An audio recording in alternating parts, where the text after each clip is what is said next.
Many happy returns of the day Santoshi, और बहुत सारी good wishes to you.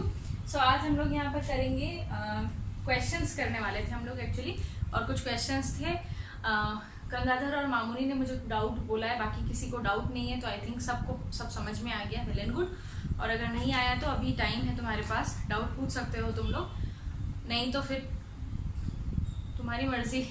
Anyways, तो पहले हम लोग एक क्वेश्चन कर लेते हैं विच इज पोलर मेथड, उसके बाद हम तुम्हारे डाउट्स करेंगे which is an important question. देखो यहाँ पर ना लिमिट वाले क्वेश्चन में दो तरह के क्वेश्चन आएंगे, या तो वो पूछेंगे show that limit exist and equal to this thing, या फिर वो पूछेंगे प्रूव दैट लिमिट एग्जिस्ट और प्रूव और disprove that the function has limit. अगर प्रूव और डिसप्रूव वाला क्वेश्चन है दैट फंक्शन हैज लिमिट, तो वहाँ तो आप लास्ट वाले जो लेक्चर का मेथड था वो यूज करोगे, put y equal to mx and so on. और अगर आपको ये बल बोला गया है कि show that the limit is equal to this, तो ये पोलर मेथड एक बार ट्राई करके देखना, उसके ऊपर क्वेश्चन उसी से ही होगा, इसीलिए शायद वो क्वेश्चन दिया है, ठीक है। So proving the limit using polar method.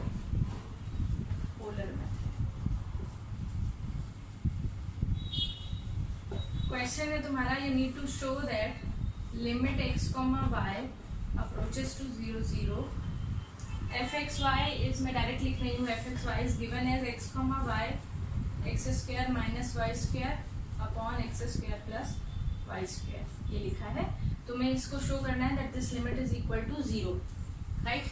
Polar method में क्या करना पड़ता है हमें, सबसे पहले the first step will be, so ये सॉल्यूशन है तुम्हारा। The first step will be you need to change x to some rho cos theta and y to some rho sin theta, ठीक है, ऐसे चेंज करना है। पोलर मेथड में actually हम क्या चेंज कर रहे हैं, कार्टेशियन कोऑर्डिनेट से हम पोलर कोऑर्डिनेट में चेंज कर रहे हैं। और ये याद होगा जब भी तुमने कोऑर्डिनेट्स पढ़े होंगे वहाँ पर, कि जब हम कार्टेशियन को पोलर में चेंज करते हैं तो हम एक r या रो ले लेते हैं with some angle cos theta and sin theta, वो ऐसे लिख देते हैं, ठीक है। तो अब इसको चेंज करते हैं हम। Now my f of x y will become f of rho cos theta and rho sine theta, and इसमें चेंज करने के बाद ही कुछ ऐसा आ जाएगा, rho square cos theta sine theta into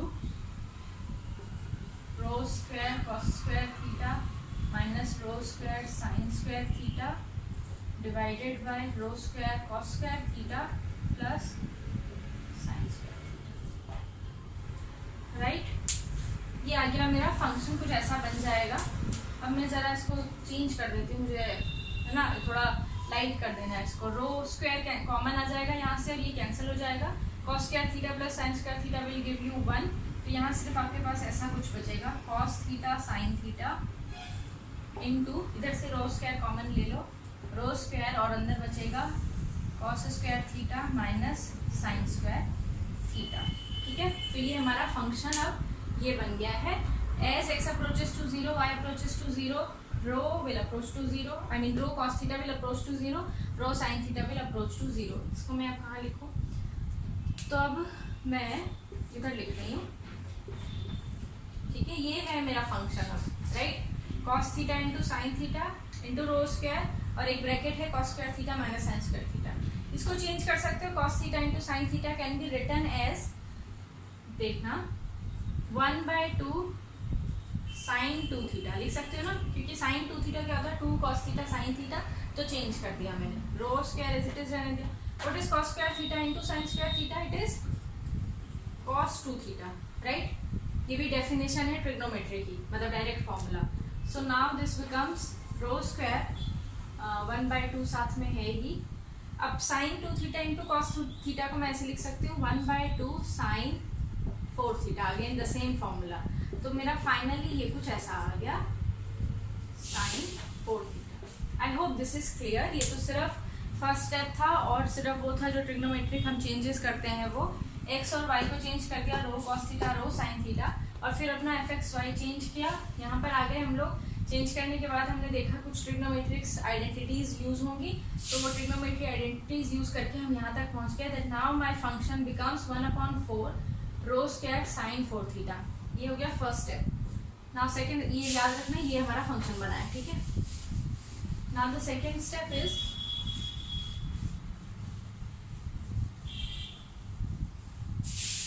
the second step will be, हमें क्या प्रूव करना है, that 0 is the limit. तो the second step will be mod fxy minus 0. अब fxy तो चेंज हो गया, ऐसा बन गया, तो mod 1/4 rho square sine 4 theta minus 0, ये क्या आ जाएगा, this is equal to 1/4 positive है, मॉड से बाहर, रो स्क्वायर भी और square of any number is positive बाहर, अंदर बचेगा mod sin 4 theta. Now sin theta lies between -1 and 1. Modulus of sin theta always lies below 1. तो मैं इसको ऐसे लिख सकती हूँ, this is less than or equal to 1/4 rho square. Why?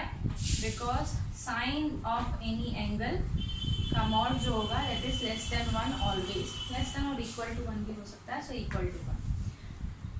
Right, यहाँ तक समझ में आ गया। तो मेरे पास ये आ गया, मेरा जो फंक्शन था उसको मैंने 0 माइनस करके वो जो मॉड लिया वो आ गया लेस देन 1/4 रो स्क्वायर।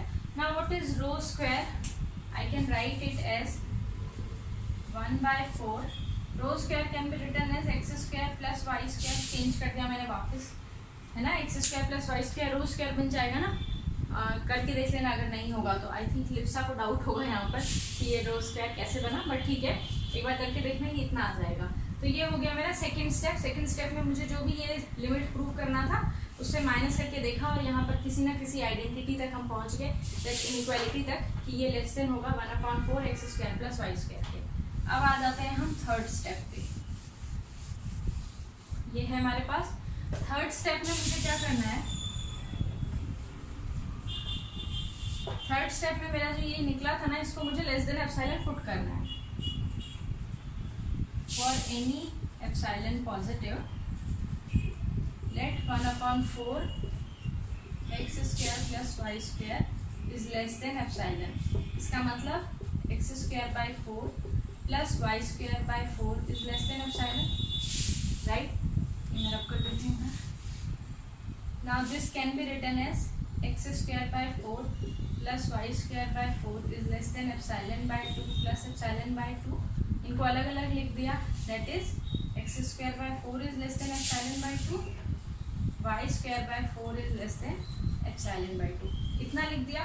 ये हमारा कौन सा स्टेप है, थर्ड स्टेप है। यहाँ पर मुझे क्या करना है, किसी भी एप्सिलॉन पॉजिटिव के लिए जो भी तुम्हारा इनइक्वालिटी चेंज कर दिया वो कुछ ऐसा आ गया, लेस देन एप्सिलॉन करने के बाद अलग अलग कर दिया, यानी बेसिकली हम एक्स और वाई को अलग करने की कोशिश कर रहे हैं कि कोई एक टर्म आ जाए जो सिर्फ एक्स पर डिपेंडेंट हो, कोई एक टर्म आ जाए जो वाई पे, जैसे यहाँ पर आ गई है x square plus 4 will be less than epsilon by 2, y square plus 4 is less than epsilon by 2, तब दोनों को ऐड करोगे तो लेस देन एप्सिलॉन आएगा। अब इसको अगर सॉल्व करोगे फर्दर, इस चीज को सॉल्व करो तो ये क्या आ जाएगा, x square is less than 2 epsilon, और I can say that x is less than √2 epsilon. Similarly y is less than √2 epsilon. हमें कहाँ चेक करना था, ओरिजिन पे, तो इस चीज को मैं ऐसे लिख सकती हूँ, x minus 0 is less than √2 epsilon, y minus 0 is less than √2 epsilon। ये आ गया हमारे पास, ये हो गया थर्ड स्टेप, ठीक है। आई होप ये समझ में आ गया हो। मैं ये रब कर देती हूँ, फोर्थ स्टेप में इधर लिख देती हूँ। Now my fourth step will B, fourth step में मेरे को क्या लिखना है, ये जो मैंने लेस देन वाली दो चीजें ढूंढी है ना, ये और ये वाली, इसको लिखना है take delta to be equal to √2 epsilon, and इसको जैसे √2 एप्सिलॉन लोगे तुम कैसे लिख सकोगे, f of x, y minus 0 is less than epsilon whenever x minus 0 is less than delta, y minus 0 is less than delta, which is the definition of limit. So limit x, y f of x y is 0। ये last step था। क्या किया हमने, first step में हमने polar method में, first step में हमने पोलर कोऑर्डिनेट्स में चेंज कर दिया। सेकेंड स्टेप में चेंज करने के बाद सेकेंड स्टेप में हमने उसको लिखा लेस देन एप्सिलॉन, और we try to separate x and y in terms of epsilon, जैसे हमने उधर किया था, x square by 4 is less than epsilon by 2, इस टाइप की चीज़ आ गई। थर्ड स्टेप में हमने क्या किया, लेस देन एप्सिलॉन लिखने के बाद एक्स और वाई को पूरा ही सेपरेट कर लिया और हम कुछ ऐसी इनइक्वालिटी पे पहुंच गए कि एक्स और वाई कम है इन दोनों चीज़ों से।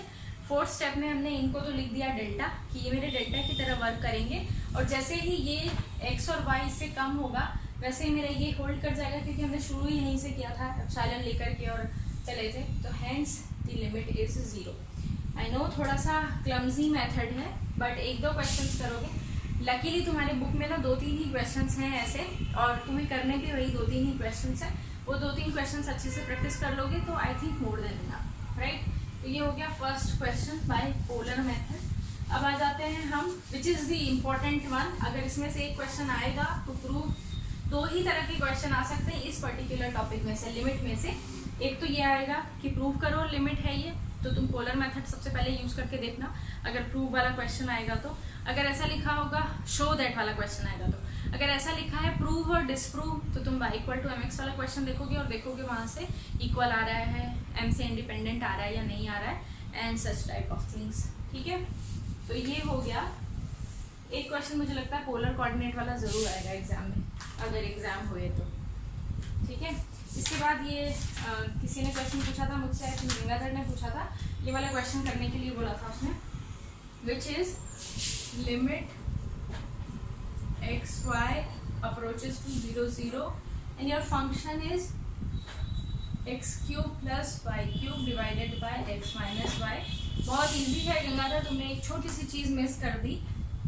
First step y equal to m x put किया और y equal to m x से शायद ये क्वेश्चन वो लोग करने के लिए मना कर रहे हैं, आई मीन होगा भी नहीं y equal to m x से।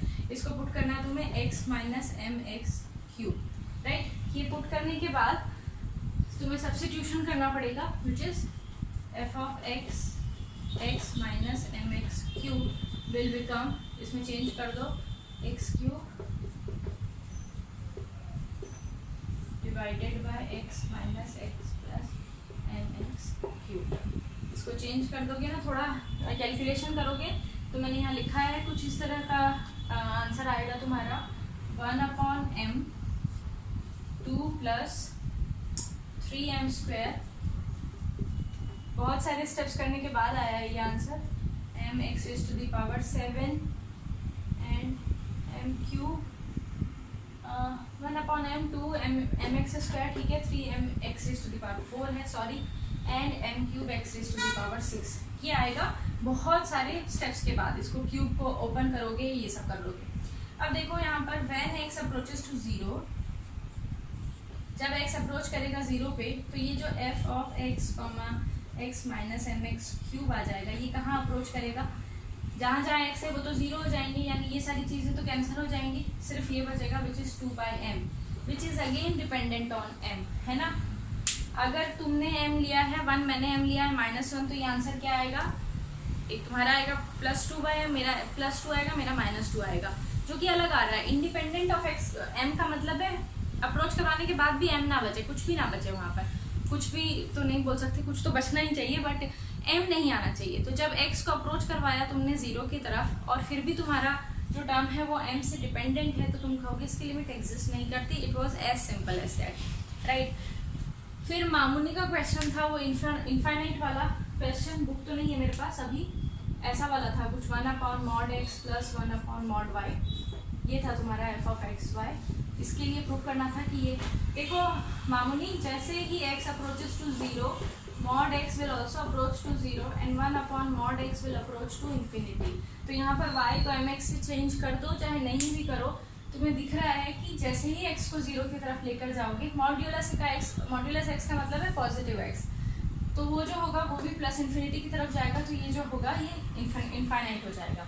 एक क्वेश्चन और था तुम्हारा वो साइन थीटा वाला क्वेश्चन, साइन थीटा वाला था या पता नहीं साइन एक्स स्क्वायर वाला क्वेश्चन था।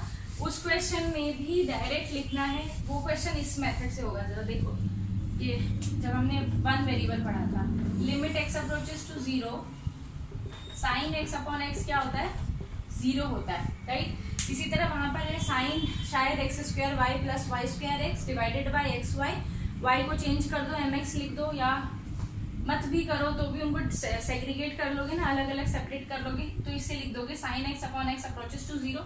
एक क्वांटिटी 0 पे चलेगी, फिर प्रोडक्ट चाहे कुछ भी हो तुम्हारा लिमिट 0 आ जाएगा। तो ये भी इजी क्वेश्चन था, आई डोंट नो तुमसे क्यों नहीं हुआ, ज़्यादा मुश्किल नहीं था। अब हम लास्ट यहाँ पर एक टॉपिक कर लेते हैं आज के लिए, which is algebra of limit, and I think that is, नाम से पता चल रहा होगा तुम्हें अलजेब्रा ऑफ लिमिट का क्या मतलब है। Algebra of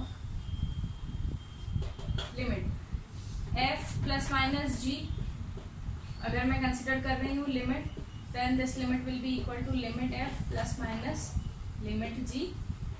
If I am considering the product of two functions of several variables, then the limit will be the product of the limits. And lastly, limit f upon g will be equal to limit f upon limit g provided g is not equal to 0 identically, and also limit of g is not equal to 0. Limit of one variable में भी हमने ये पढ़े थे चीज़ें, दो functions हैं जिनका लिमिट एग्जिस्ट करता है, उनको ऐड करो सब्ट्रैक्ट करो, उनका भी लिमिट एग्जिस्ट करेगा, और लिमिट क्या होगा, आइदर सम और the difference of the limits. अगर दो फंक्शंस हैं जिनका लिमिट एग्जिस्ट करता है, प्रोडक्ट करोगे तो भी लिमिट एग्जिस्ट करेगा, और प्रोडक्ट क्या होगा, लिमिट क्या होगा, limit of f into limit of g।